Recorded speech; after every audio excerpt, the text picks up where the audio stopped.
Hello everyone, welcome to my YouTube channel. So let's start third part of this chapter. So हमने यहाँ तक कर लिया था लास्ट वीडियो में. अगर आपने वो वीडियो नहीं देखी है तो प्लीज़ गो देयर, लिंक में गिवन है, प्लेलिस्ट गिवन है आपको, उसमें जाके आप पार्ट 2 देख सकते हो. Let's start from the climate. Okay, weather हमने पढ़ लिया था. The scientists called the meteorologists record the weather at the various places every day. जो साइंटिस्ट वेदर को रिकॉर्ड करते हैं रोज के, उन साइंटिस्ट को बोलते हैं मेटेओरोलॉजिस्ट. मेटेओरोलॉजिस्ट, इसकी स्पेलिंग लर्न कर लेना. The records of weather have been preserved for the past several decades. अब ये जो वेदर की जो रिपोर्ट्स हैं जिनको रोज़ रोज़ हम एक्सप्लेन करते हैं मेटेओरोलॉजिस्ट, तो क्या करते हैं, इनको सेवरल डिकेड्स तक, मतलब बहुत सालों तक इनको प्रिजर्व करके रखा जाता है, संभाल के रखा जाता है इन रिकॉर्ड्स को.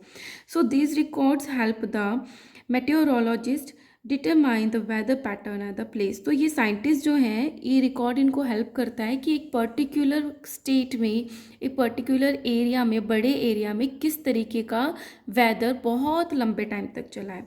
ठीक है. So the average weather pattern at a place taken over a long period of time से 25 year is called the climate of that place. So climate किसे कहते हैं, जब एक जैसा वेदर बहुत लंबे टाइम तक रहता है, लंबा टाइम भी कितना, 25 ईयर्स, तो उसको, उस एरिया का, उस प्लेस का क्या कह देते हैं, क्लाइमेट कह देते हैं. ठीक है. For example, the temperature in the Himalayan region is very low most of the time. This is why we can see that the climate of Himalayan region is very cold. अब क्या है, जो Himalayas है, जो hilly areas है, उसमें क्या है, क्लाइमेट जो वेदर होता है वो मोस्ट ऑफ द टाइम कैसा रहता है, कोल्ड रहता है ना, टेम्परेचर लो रहता है. तो क्या बोल सकते हैं कि हिमालय रीजन का जो क्लाइमेट है वो कोल्ड होता है. The temperature in the Thar desert is high most of the time. अब जो थार डेजर्ट है वहाँ पे जो टेम्परेचर है मोस्ट ऑफ द टाइम कैसा रहता है, हाई रहता है.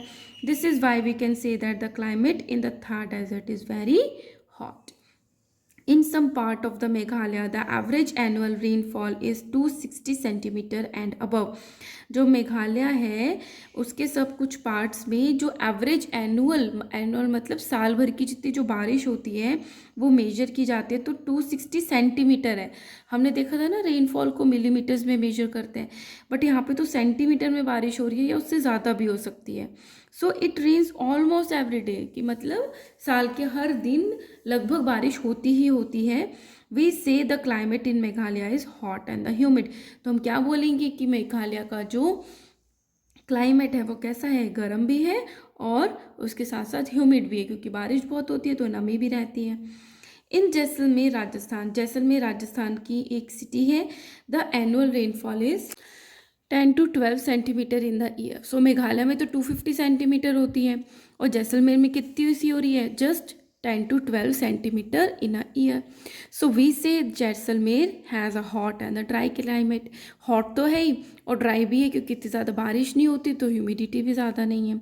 सो वेदर क्या डिस्क्राइब करता है, weather describe short term atmospheric conditions of a place, whereas climate describe the long term says 25 years average weather conditions of a particular geographical region. तो अभी तक हमें क्या समझ में आया कि जो वेदर है वो तो बहुत छोटे टाइम के लिए एक पर्टिकुलर प्लेस का टेम्परेचर, एटमॉस्फेरिक कंडीशंस को बताती है, जैसे हमने एक दिन का देखा था या फिर 2 दिन का. लेकिन जो क्लाइमेट है वो डिस्क्राइब करता है बहुत लंबे पीरियड तक किसी प्लेस का जो एटमॉस्फेरिक कंडीशंस है वो कैसी रहेंगी, लगभग 25 ईयर्स की, पर्टिकुलर जियोग्राफिकल रीजन्स की.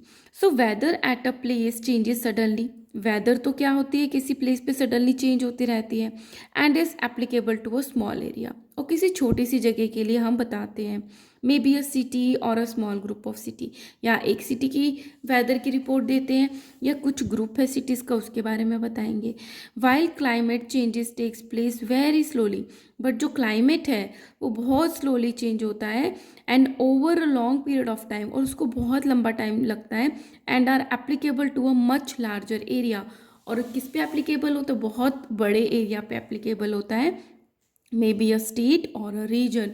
तो या तो किसी एक रीजन की बात करी जाएगी क्लाइमेट एक्सप्लेन करने के लिए, या एक पूरे स्टेट की बात की जाएगी. ठीक है. So this is about climate and the weather. Now factors determine climate. अब क्लाइमेट को कौन सी चीज़ें जो हैं कौन सी चीज़ों की वजह से क्लाइमेट जो है वो हम बोलते हैं कि ठंडा है या गर्म है, या क्लाइमेट पे कौन सी चीज़ें इफ़ेक्ट डालती हैं, ठीक है। क्लाइमेट को डिटरमाइन करने के लिए कौन से फैक्टर्स की ज़रूरत होती है। The climate of a place is determine mainly by it's distance from a equator. Equator क्या होता है, जैसे ये है अर्थ है ये हमारी, इसमें एक इमेजिनरी लाइन हमने खींची हुई है उसके सेंटर से जाती हुई, ठीक है, इसको बोलते हैं equator. Sorry, so distance from its equator latitude. तो अगर 90 डिग्री पे हम ऊपर की तरफ या नीचे की तरफ जाते हैं तो ये होता है इनका लैटिट्यूड, कि इक्वेटर से 90 डिग्री कितना ऊपर है या कितना नीचे है, that is a latitude. Another is altitude. Altitude मतलब जैसे पहाड़ है तो वो ज़मीन से बहुत ऊंचे हैं, तो वो हो गया उसका एल्टीट्यूड, कि एल्टीट्यूड ज़्यादा है या कम है। डिस्टेंस फ्रॉम अ सी मतलब समुंदर से कितना डिस्टेंस पे है। विंड्स हवाएं कैसी हैं, एंड द ह्यूमन एक्टिविटीज, और ह्यूमन एक्टिविटीज़ की वजह से ये सारी चीज़ें मिलके किसी पर्टिकुलर एरिया की, बहुत बड़े एरिया की क्लाइमेट को डिटरमाइन करती हैं। Now let us study each of the above factors. अब एक एक के बारे हम प्रॉपरली पढ़ेंगे। Number 1, distance from a equator, latitude. So ये दिस इज अ इक्वेटर, इससे 90 डिग्री ऊपर या नीचे कितना है वो डिपेंड करता है कि क्लाइमेट कैसा रहेगा। So the Tropic of Cancer that is 23.5 degree north passes almost half way through the India. जो ट्रॉपिक ऑफ कैंसर एक इमेजिनरी लाइन है दैट इज 23.5 डिग्री नॉर्थ, वो हमारे इंडिया से ना लगभग बीच में से ही निकलती है। The southern India lies in the tropical zone. अब जो साउथ का पार्ट है हमारे इंडिया का वो ट्रॉपिकल जोन में लाई करता है, and the northern India above the Tropic of Cancer lie in the subtropical zone. अब जो हमारा इंडिया है वो इस तरीके से है। सो जो साउदर्न पार्ट है वो तो ट्रॉपिकल रीजन में लाई करता है, और जो नॉर्दर्न पार्ट है वो सब ट्रॉपिकल रीजन में लाई करता है, जोन में। So as the places below the Tropic of Cancer, अब जो ट्रॉपिक ऑफ कैंसर के बिलो है और नियर द इक्वेटर है वो उनमें टेम्परेचर क्या होता है, हाई होता है। क्या, जो ट्रॉपिक ऑफ कैंसर के पास है, बिलो है, और इक्वेटर के पास है, below the Tropic of Cancer and near the equator they experience high temperature. This is because the sun rays fall directly on the equator, क्योंकि इक्वेटर पे जो सन की रेज है वो डायरेक्टली पड़ती हैं। तो जो ट्रॉपिक ऑफ कैंसर से नीचे के एरियाज है इंडिया के वो इक्वेटर के क्लोज है, इसलिए वहाँ पे टेम्परेचर ज़्यादा होता है, ठीक है। Lower the latitude higher the temperature, जितना लैटिट्यूड कम होगा नीचे की तरफ होगा उतना टेम्परेचर ज़्यादा होगा। Higher the latitude lower the temperature, जैसे जैसे हम ऊपर बढ़ेंगे लैटिट्यूड तो बढ़ता रहेगा और टेम्परेचर कम होता रहेगा। So latitude of a place affects is climate. तो जैसे लैटिट्यूड बढ़ेगा टेम्परेचर कम होगा, और लैटिट्यूड कम होगा तो टेम्परेचर बढ़ेगा। तो इस तरीके से क्या हुआ, डिस्टेंस ऑफ इक्वेटर से किसी रीजन का जो क्लाइमेट है वो अफेक्ट हुआ। Now come to the altitude. Altitude का हमने देखा था कि ज़मीन से कितना ऊपर नीचे है। Now place located at the high altitude that is on hills और mountains like the Shimla, Srinagar and the Udgavanadalam, Ooty are cooler than places in the plain like Lucknow and Allahabad। तो वो प्लेसेस जो हाई एल्टीट्यूड पे हैं, mountains पे हैं, जैसे कि शिमला है, श्रीनगर है, ऊटी है, वो ठंडे होते हैं किसके कंपैरिजन में, लाइक प्लेन्स में जो रीजन्स है like Lucknow and Allahabad. So mountains can change और इवन स्टॉप द विंड्स। अब बड़े बड़े पहाड़ हैं तो वो क्या करते हैं, विंड को भी स्टॉप करते हैं एंड रेनफॉल को भी अफेक्ट करते हैं, एंड हैंस अफेक्ट क्लाइमेट। इससे उस जगह का जो क्लाइमेट है उस पर इनका इफेक्ट पड़ता है एल्टीट्यूड का, कि किस माउंटेन्स पे है या वो प्लेन्स पर है, ठीक है, एरियाज। ना थर्ड इज डिस्टेंस फ्रॉम सी। अब जिस एरिया की हम बात कर रहे हैं, जिस स्टेट की बात कर रहे हैं, वो सी से कितने डिस्टेंस पर है। The sea have a moderate affect on the temperature in the coastal area. अब जहाँ पे सी है उसके आसपास के कोस्टल एरियाज़ के टेम्परेचर को वो बहुत कम इफेक्ट डालता है, मॉडरेट डालता है, ठीक ठीक डालता है। This means that the area close to the sea do not experience a large variation in temperature across season. तो इसका मतलब क्या है कि जो कोस्टल रीजन्स है, जो आसपास के एरियाज़ है समुंदर के, वहाँ पे वेरिएशन नहीं होता है टेम्परेचर का बहुत ज़्यादा. So the places near the coast such as the Mumbai and the Chennai experience less variation in the temperature. लगभग एक जैसा ही टेम्परेचर रहता है मुंबई चेन्नई में, जो कि कोस्टल एरियाज हैं. Then the place is far away from the sea. उन जबकि जो सी से दूर होते हैं उनमें तो टेम्परेचर चेंज होता रहता है, कभी ठंड कभी गर्मी, है ना, कभी बहुत गर्मी. So which tend to have extreme climates with the very hot summer and the very cold winter. तो उनमें जो कोस्टल एरिया से दूर है, या तो उनमें बहुत ज़्यादा गर्मी पड़ेगी गर्मियों में, और ठंड में बहुत ही ज़्यादा ठंड पड़ती है. ठीक है. Now winds blowing from mountain region during the winter months cause a cold wave. तो जो हवाएं हैं अगर ठंड के टाइम पे माउंटेन से चल रही हैं तो ठंडी ठंडी हवाएं लगती हैं. During summers the hot and the dry winds cause hot waves. और अगर गर्मी में वो चलेंगी हॉट एंड ड्राई विंड्स तो क्या है, टेम्परेचर इंक्रीज होगा. Thus climate depend on weather winds are hot और कोल्ड. तो क्लाइमेट किस पे डिपेंड करेगा कि जो विंड्स हैं वो गर्म है या ठंडी है, एंड ह्यूमिड और ड्राई, या फिर उसमें बहुत ज़्यादा मॉइस्चर है या फिर वो ड्राई है.